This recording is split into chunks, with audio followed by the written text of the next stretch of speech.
Agora nós vamos começar a falar de proposição composta. Aí o negócio fica muito gostoso. Gente, vem cá, que eu vou apresentar para vocês os famosíssimos conectivos ou operadores lógicos. Vem aqui. Primeiro conectivo, super importante, é o conectivo E, tá? Que é o conectivo E. O símbolo do E é um Vzinho ao contrário, tá?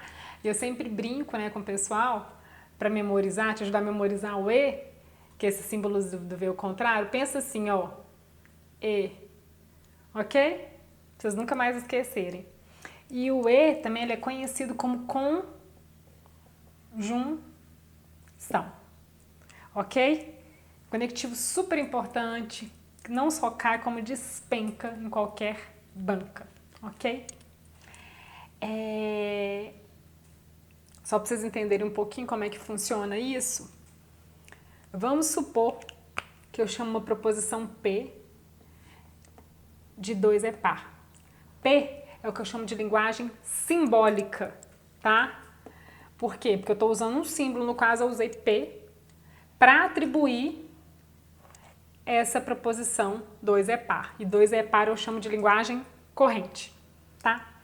Camila, poderia usar A, B, C, estrela, poderia usar o que você quiser. Normalmente aqui nas minhas aulas eu vou usar P e Q, por quê? Porque são as bancas normalmente utilizam P e Q e eu quero que você esteja mais familiarizado com a linguagem da sua banca. Ok? Então você vai ver normalmente eu falando P e Q, tá? E vamos supor que Q, linguagem simbólica, corresponda a 2 é maior que 3, tá? Tem aqui duas proposições, que a gente acabou de ver o conceito de proposição. Se eu quisesse fazer uma proposição composta usando o conectivo E, como que ficaria? Ficaria o seguinte, 2 é par e 2 é maior que 3, ok? Isso seria a minha linguagem, que eu chamo de corrente, tá? E a linguagem simbólica seria o quê? Se eu fosse transformar isso em símbolo, 2 é par, eu chamei de P. Conectivo E, a gente sabe que é o Vzinho. E o 2 é maior que 3, eu chamei de Q. Então, a minha linguagem simbólica seria P, E, Q. Ok? Sim? Vamos continuar agora para os conectivos. Conectivo OU. Conectivo com OU, o símbolo dele é um Vzinho, tá? Para te ajudar a memorizar, eu sempre brinco que aqui é um O, OU, tá? OU. E ele é conhecido como disjunção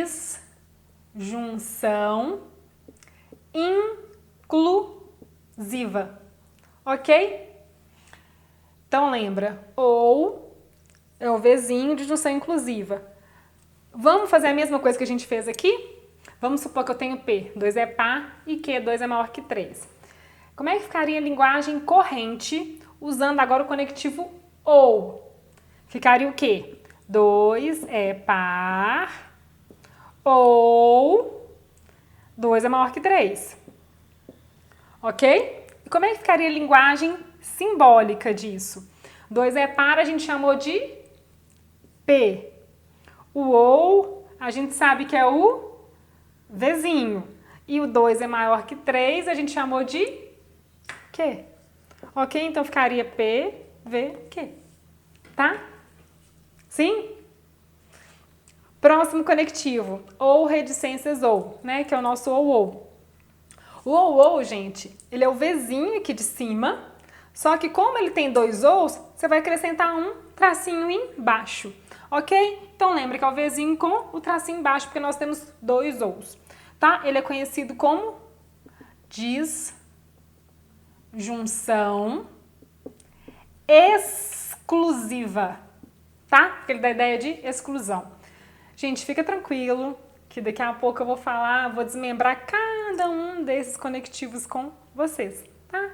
Então aqui eu só tô dando um apanhado geral pra vocês terem uma ideia, ver a carinha deles, mas daqui a pouco a gente vai aprofundar, tá? Então aguenta aí. E se a gente fosse fazer aqui a mesma história da linguagem corrente, ficaria o seguinte, ou 2 é par, ou 2 é maior que 3. E a linguagem simbólica ficaria P, V com tracinho embaixo, Q, tá? Conectivo C, então. C, reticências, então. A reticência significa que vai uma proposição aqui e depois no final a gente tem mais outro pedaço dela, tá? C, então, o símbolo é a seta. Gente, esse conectivo é importante, importantíssimo. Cai não, despenca. Todas as bancas amam esse conectivo, tá? C, então, ele também é conhecido como condicional.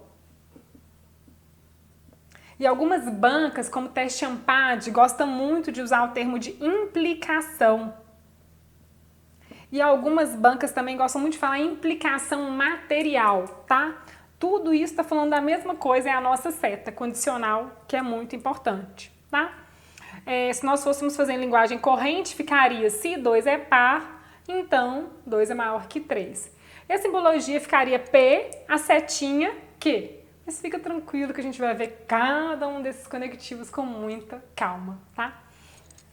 Próximo conectivo, C, somente C. Gente, pensa o seguinte, o C, então, como que a gente fez aqui? A gente tinha a seta aqui do C, então.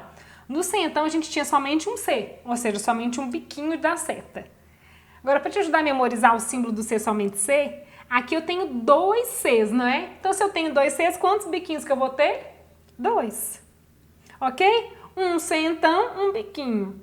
2 Cs aqui, ó, 2 biquinhos. Ok? Então, o símbolo do C, somente C, lembra que é a seta com os 2 biquinhos. E é tão intuitivo, porque olha só, aqui o C, então, era condicional. No C, somente C, como eu tenho seta e 2 biquinhos, aqui vai ser, então, bicondicional.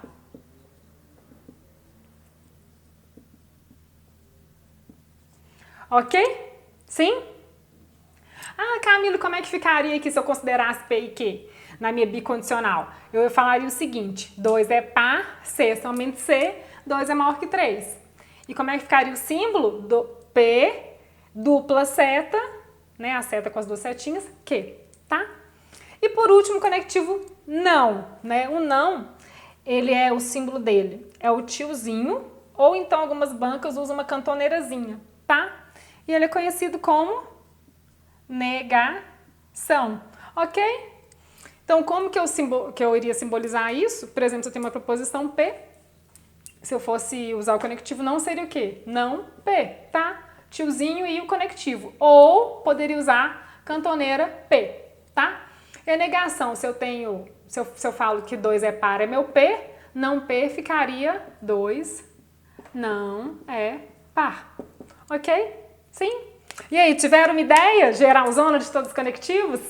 E agora a gente vai entrar em cada um deles e aprofundar. Preparado?